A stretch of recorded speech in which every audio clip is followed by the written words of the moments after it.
Well, it's day 2 of trying to mess with my valves on this thing. At the end of the last video, I had the 4 cylinders filled up with diesel, and I cranked it a little bit, but 3 of them were dry this morning. One of them still had a considerable amount in there, but not full. So that means this cylinder's sealed pretty good with the rings. The rings are probably pretty stuck on these ones. So I'm just gonna keep messing with things. I'm still gonna seat the valves. I really don't want to pull pistons. I really don't want to pull pistons. I'm gonna try to give it heat and this and that to try to loosen them. Hopefully it's not rust. Maybe it's just gunk. Put some heat on them. Maybe they'll pop free from the piston. But right now, I'm just gonna keep seating my valves, lapping my valves, and getting those all set. Still have this one in here. Putting some heat on it right now, trying to hopefully expand that metal a bit to where I can knock it out of there. But man, it's in there pretty good. So kind of risking wasting my time doing all this if I can't get that out of there without damaging things. But I'm just gonna keep going at it. I think I can fix it. I'm good at fixing stuff. I think anyway. Watch me lap the valves on this 104-year-old Model T engine.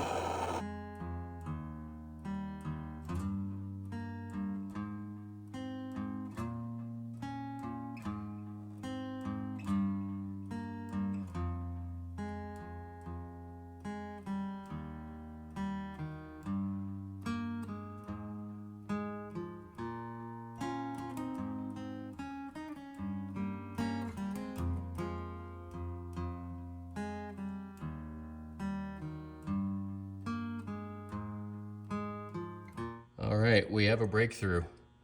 I hit it with a little bit harder mallet and it started moving. I've got about 1/8 of an inch of movement out of it, so that's a good sign. That means she's gonna go. I just gotta clean the bottom of this shaft up because I cut it with the cutoff wheel, and now I'm gonna kind of round the edges so it'll go through easier if I get it to that point.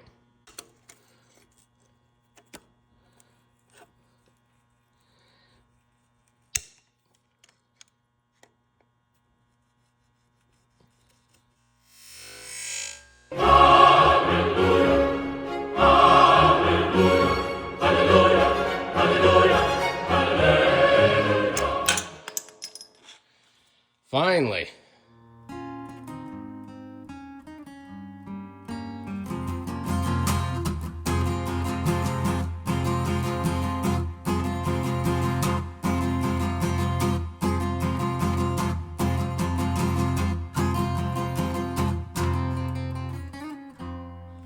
It's been a couple days since I lapped the valves on this, and the one stubborn one, this one right here, I dug around. I've got other valves from engines I tore apart, and of course I wasn't terribly kind to those engines, so I really had a limited selection, even though I've got about 15 or 20 valves, and I have no fingernails either.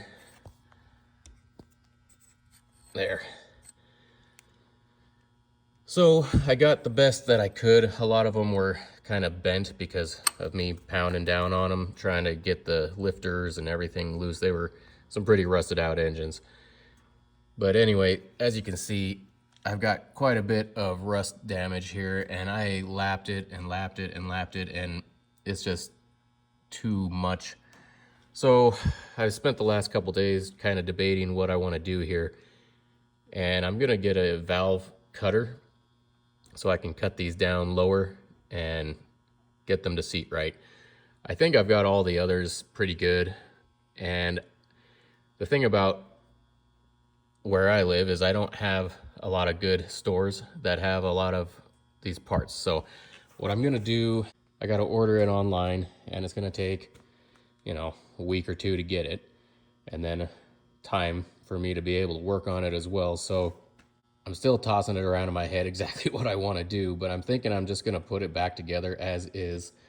And my source for a lot of information, since I don't have an old timer who's 100 years old, 80 years old, who's ever messed with these, my source for a lot of information has been ChatGPT, and that's telling me that these are low compression, and even with a little bit of rust on the valve seats, and if things don't sit absolutely properly, and if my rings aren't 100%, even though they're leaking down through 3 of the cylinders, it said since it took, hours to do that, it'll probably build up enough compression for me to run this. So I'm gonna order the valve seater because I will revisit this and get them all set properly. Plus I've got other Model A, I got Model A and I got Model T engines that I'm gonna be working on. So I'm gonna order the right parts, the right tools, and I will get it down the road, but I wanna see if this thing's gonna run.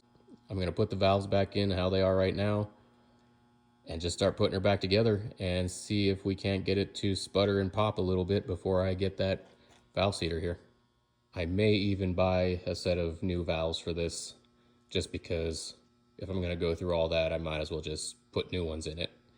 A lot of these are pretty good. I think 6 of them are pretty good, but even the one that I ended up reusing, this one here, you can see it's got a chunk of rust where it was, rusted out. But anyway, let's put them back in, see if we can't get this thing a little bit farther down the road.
Head back on, bolts tightened down, and I've got these in here hand tight just to create pressure.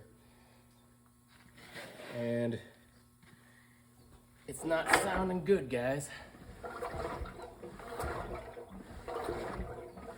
It's definitely harder to turn than it was, but it is, I don't know, when I put my thumb over them, the other one I did had a lot more pressure, and this one is still pretty light. So we may have other issues, or my valves are just sat that poorly, which is definitely possible. We might end up having to wait until that valve seater gets here. So this one seems to be giving me something more than the rest. I don't think it's my rings, because if it was just my rings, then this one would be giving me a lot of pressure, because the liquid sat in there all night, no problem. These 3, it seeps through. So anyway, I think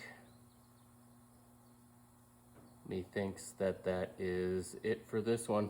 And if you want to see what happens next, make sure to subscribe, and we will continue this journey on bringing Betty back to life.